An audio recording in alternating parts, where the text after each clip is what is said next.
Hello दोस्तों, नमस्कार। आप सभी का स्वागत है आपके अपने यूट्यूब चैनल स्टडी विद चांदनी में। जैसा कि दोस्तों आप सबको पता है, यूपी ट्रिपल एससी जेईई 2016 का एग्ज़ाम 19 दिसंबर 2021 को होना है। तो बात करें यदि उसके सिलेबस की, तो सिलेबस में कंप्यूटर पोर्शन भी आना है। तो उसी के संबंध में दोस्तों मैं यहाँ पर आज 7th क्लास ले रही हूँ। मैंने पर डे आपको 50-50 क्वेश्चन प्रोवाइड कराए हैं एनसीईआरटी महेश कुमार वर्मार की बुक से। यदि आप लेना चाहें तो उसकी पीडीएफ मेरे टेलीग्राम ग्रुप पर मिल जाएगी आपको।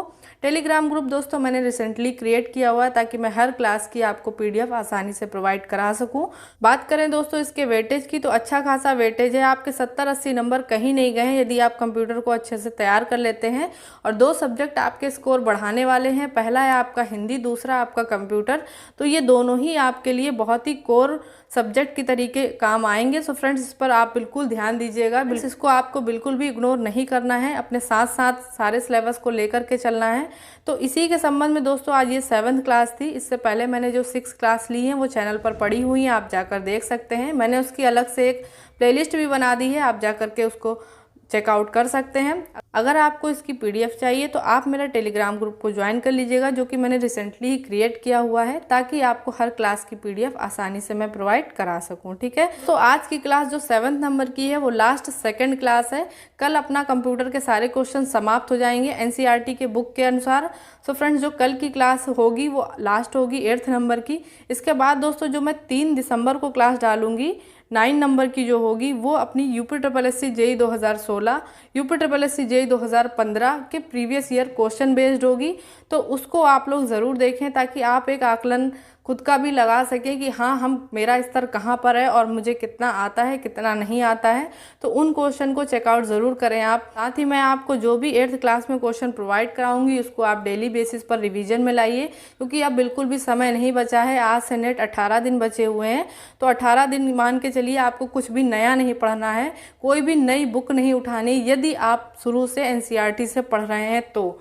ठीक है, यदि आप इस टाइम लूसेंट से पढ़ रहे हैं तो दूसरी बुक ना उठाइए। यदि आप एनसीईआरटी से पढ़ रहे हैं तो दूसरी बुक ना उठाइए। नहीं, जो जिसके पास बुक है आप उसी से पढ़ते रहिए, क्योंकि नए बुक को समझने का एक अलग ही कॉन्सेप्ट लगाने का फिर टाइम इतना है नहीं अपने पास, है ना। तो दोस्तों ज़्यादा समय ना गंवाते हुए तो आ जाते हैं डायरेक्ट टॉपिक पे। सो फ्रेंड्स, आज की शुरुआत हम लोग करते हैं बोर्ड शॉर्टकट से। इस वीडियो में आज आपको जो भी जनरली हम लोग कीबोर्ड से काम करते हैं, जो भी कमांड देते हैं, वो जो शॉर्टकट यूज़ करते हैं वो आपको पढ़ना है। साथ ही साथ दोस्तों कुछ आपके शॉर्ट टर्म हैं उनके फुल फॉर्म आपको देखने हैं, जैसे आपका कैड का फुल फॉर्म क्या है, एनआईसी का क्या है। तो इससे आपके आज के लेक्चर से 1 या 2 प्रश्न आ सकते हैं, क्योंकि जनरली क्या है जितने भी शॉर्टकट हैं हम लोग बहुत यूज़ करते हैं। तो ये इसमें से एक प्रश्न पूछ सकता है और एक प्रश्न आपका इसमें से पूछ सकता है कि फुल फॉर्म इसका बताइए, जो कि जनरली हम लोग डेली बेसिस के जो बोल चाल है उसमें भी वो शब्द का इस्तेमाल करते हैं, लेकिन फुल फॉर्म हम लोग को नहीं पता होता है। जस्ट लाइक यहाँ पर आप देख सकते हैं एसएमएस। तो आप इन सब चीज़ों का आज फुल फॉर्म पढ़ेंगे। तो आइए आज की शुरुआत करते हैं। पहला कह रहा है, पहला शॉर्टकट की क्या है आपका, एरो की। ठीक है, तो एरो की सभी को पता होगा कि कीबोर्ड में एक होती है एरो की, तो उससे हम लोग ऊपर नीचे दाएं बाएं इस तरीके से जा सकते हैं। और आपकी कीबोर्ड में इस तरीके से कीबोर्ड बना होता है, ये दाएं साइड में स्थित होती है इस तरीके से। ठीक है, तो ये आपका हो गया एरो की। अगला कह रहा है एंटर, तो वर्तमान सेल से एक सेल नीचे आ जाना। वर्तमान में यदि आप यहाँ काम कर रहे हैं, एंटर कर देंगे तो आप नीचे आ जाएंगे। ठीक है, अगला कह रहा है आल्ट प्लस इंटर का क्या काम है, तो उसी सेल में एक नई लाइन और जोड़ देना, यानी कि इंसर्ट कर देना। ठीक है फ्रेंड्स, देखिए दोस्तों ये कुछ शॉर्ट टर्म है, आपको ये याद ही करने पड़ेंगे, क्योंकि अगर आपने कंप्यूटर पे थोड़ा बहुत काम किया है तो क्वेश्चन पूछने वाला ये सोचता है कि ये उनके लिए बहुत ही इजी है। तो ये आप रट डालिएगा, याद कर डालिएगा, ये बहुत ही इंपॉर्टेंट है एग्जाम पॉइंट ऑफ व्यू से। ठीक है, सो फ्रेंड्स अगला कह रहा है कंट्रोल प्लस स्पेस बार वर्तमान सेल के पूरे कॉलम को सेलेक्ट करना। यदि आप जो भी सेल में काम कर रहे हैं तो उसको पूरे को सेलेक्ट करना है तो कंट्रोल प्लस स्पेस बार दबाइए। ठीक है, शिफ्ट प्लस स्पेस बार क्या करेंगे, वर्तमान सेल की पूरी पंक्ति को सेलेक्ट करना। ठीक है, यहाँ पर पूरा कॉलम है, यहाँ पर पूरी पंक्ति है, बस यही अंतर है, ध्यान रखिएगा। ठीक है, अगला है आपका होम का क्या काम है, तो किसी रो के आरंभ में जाना। अगर होम प्रेस करेंगे तो आप उस रो के बिल्कुल स्टार्टिंग बिंदु पर चले जाएंगे। कंट्रोल प्लस होम करेंगे तो वर्कशीट के आरंभ A1 सेल में चले जाना। ठीक है, बहुत सारी सेल होती है A1 A2 A3 इस तरीके से, तो आप A1 सेल में बिल्कुल स्टार्टिंग में चले जाएंगे। अगर आप करते हैं कंट्रोल प्लस इंड तो वर्कशीट के अंतिम सेल में चले जाएंगे। ठीक है, नेक्स्ट है आपका कंट्रोल प्लस पेज डाउन, तो अगले नेक्स्ट वर्कशीट में चले जाएंगे। ध्यान रखिएगा, कंट्रोल प्लस जी है आपका, तो गो टू किसी विशेष सेल में चले जाना। आप कोई भी आपने जो चयनित सेल की होगी उसमें आप चले जाएंगे कंट्रोल प्लस जी से। ठीक है, नेक्स्ट है आपका कंट्रोल प्लस पेज अप में पिछले आपके वर्कशीट में चले जाना, जो भी आपकी प्रीवियस वर्कशीट रही होगी जिसमें आप काम कर रहे होंगे, तो कंट्रोल प्लस पेज अप से आप चले जाएंगे। नेक्स्ट है आपका टैब बटन का क्या काम है, वर्तमान सेल से एक सेल दाएं चले जाना। ठीक है, वर्तमान सेल से एक सेल दाएं ओर खिसक जाना। कंट्रोल प्लस एन मैंने कल भी बताया था आपको, नया वर्कबुक खोलना। ठीक, कोई भी नया पेज को आप खोलना है तो कंट्रोल प्लस एन करिए। मैंने आपको बताया था एन से न्यू आप रिलेट कर लीजिएगा। कंट्रोल प्लस डी का क्या काम है, फिल डाउन। ठीक, वर्तमान सेल के नीचे के सेल में वही डाटा डालना। ठीक है, सेम टू सेम आपको डाटा फीड करना है, नीचे और ऊपर आप फिल कर चुके हैं तो कंट्रोल डी कर दीजिए तो डाउन हो जाएगा, यानी कि वही चीज़ नीचे फिल हो जाएगी। नेक्स्ट में है कंट्रोल प्लस आर, तो यहाँ पर नीचे ना हो करके राइट हो जाएगा। ठीक है फ्रेंड्स, इसी प्रकार आपका शिफ्ट प्लस टैब, वर्तमान सेल में एक सेल बाएं चले जाना। कंट्रोल प्लस ओ है पहले से बनाए गए वर्कबुक को खोलना। कंट्रोल प्लस डब्ल्यू है वर्तमान विंडो को बंद करना।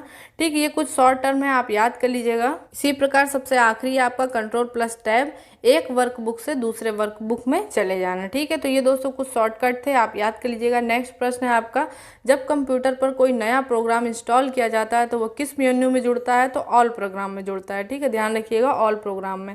अगला है आपका एक्सेल वर्कबुक किसका संग्रह है, तो वर्कशीट का संग्रह है। MS एक्सेल एक प्रोग्राम है, डाटाबेस। ठीक है, ध्यान रखिएगा, एक्सेल के एक रो में इंसर्ट पॉइंट को एक सेल से दूसरे सेल में ले जाने के लिए किस बोर्ड बटन का प्रयोग करना पड़ता है, तो आपका टैब बटन का।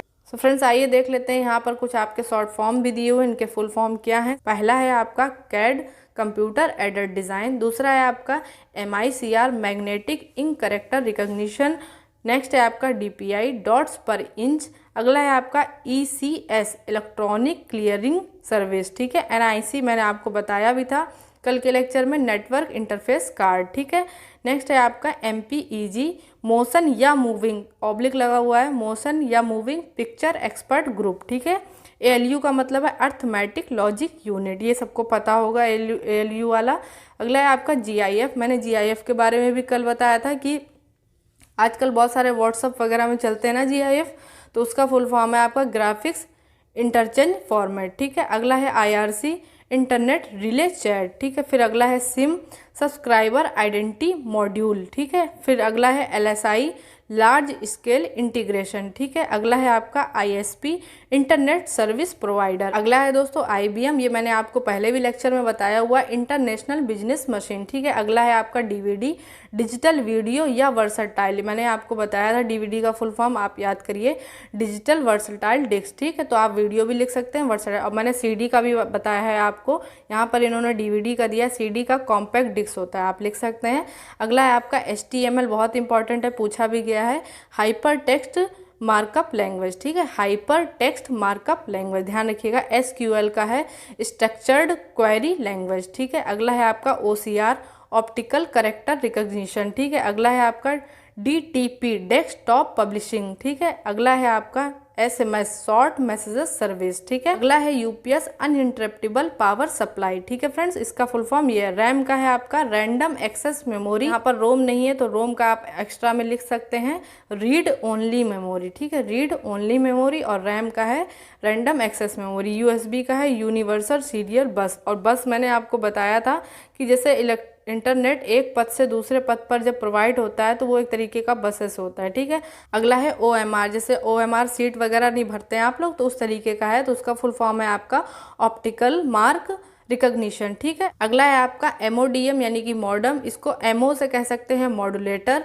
और DEM आपका है डी मॉड्यूलेटर। ठीक है, फिर है SWAN, state wide area network. अगला है URL, मैंने ये भी बताया हुआ है, यूनिफॉर्म रिसोर्स लोकेटर। ठीक है, अगला है फ्रेंड्स RDBMS, इसका फुल फॉर्म है रिलेशनल डाटाबेस मैनेजमेंट सिस्टम। ठीक है, अगला है आपका WLL, wireless local loop, wireless local loop. ठीक है, लेन का मैं आपको बहुत बार बता चुकी हूँ, लोकल एरिया नेटवर्क। ठीक है, अगला है आपका वायरस, वायरस का फुल फॉर्म क्या है, whittle information resource under seize. ठीक है, whittle information resource under seize. ठीक है, अगला है आपका WEP, वायर्ड इक्विवेलेंट प्राइवेसी। ठीक है, वायर्ड इक्विवेलेंट प्राइवेसी। यहाँ पर रोम का खैर दे दिया रीड ओनली मेमोरी, जो मैंने रैम के पास आपको बताया था यहाँ पर इन्होंने रिपीट कर दिया है। सो फ्रेंड्स, ये थे कुछ शॉर्ट फॉर्म जिसके आपको यहाँ पर फुल फॉर्म दिए हुए थे, आप याद कर लीजिएगा। अगर लक अच्छा रहा तो एक प्रश्न इससे ज़रूर आएगा, 100% आएगा। और लास्ट में जैसा कि ये स्पेशल बात लिख देते हैं, यहाँ पर इन्होंने लिखी है टैब रो एक ही ब्राउज़र विंडो में एक साथ कई वेब पेज खोलने की सुविधा प्रदान करता है। ठीक है, जो टैब रो है आपकी वो एक साथ कई वेब पेज खोलने की सुविधा प्रदान करता है। सो फ्रेंड्स, आज के 50+ क्वेश्चन पूरे हो गए हैं। उम्मीद करती हूँ दोस्तों आपको 5-6 क्वेश्चन तो अभी के अभी याद ही हो गए होंगे। बाकी जो भी आपको शॉर्टकट टफ लगे, आप फुल फॉर्म टफ लगे, तो उसको आप रात में सोते वक्त एक बार और रिवीजन कर लेंगे तो आपको बहुत ही अच्छे से कंठस्थ हो जाएगा। समय दोस्तों कम है, मात्र 18 दिन का है, तो मैं ये नहीं कह सकती आप तीसरे चौथे दिन रिवाइज करिएगा, आप हर दिन करेंगे तब जा करके आपको 18 दिन में कुछ पॉइंट्स क्लियर हो पाएंगे सही से। ठीक है, तो दोस्तों उम्मीद करती हूँ वीडियो पसंद आया होगा। वीडियो पसंद आया हो और मेहनत सही लगी हो तो वीडियो को लाइक कर दीजिएगा, चैनल को रेड बटन दबा के सब्सक्राइब कर दीजिएगा। दोस्तों मिलती हूँ कल लास्ट एंड अंतिम क्लास में, आप लोग ज़रूर आइएगा। उसके बाद दोस्तों कंप्यूटर का सिलेबस NCERT महेश कुमार वर्मार की बुक से पूरी तरीके से समाप्त हो जाएंगे। तो आगे क्या करना है, यदि आप किसी और बुक से पढ़ना चाहते हैं तो बता दीजिएगा, मैं उसके भी क्लासेस स्टार्ट कर दूंगी। जैसे आप लोग की इच्छा हो, सुझाव कमेंट बॉक्स में ज़रूर दीजिएगा। और आप लोगों ने अभी तक बहुत प्यार दिया है, उसके लिए तहे दिल से धन्यवाद। दोस्तों मिलती हूँ नेक्स्ट वीडियो में, तब तक के लिए जय हिंद।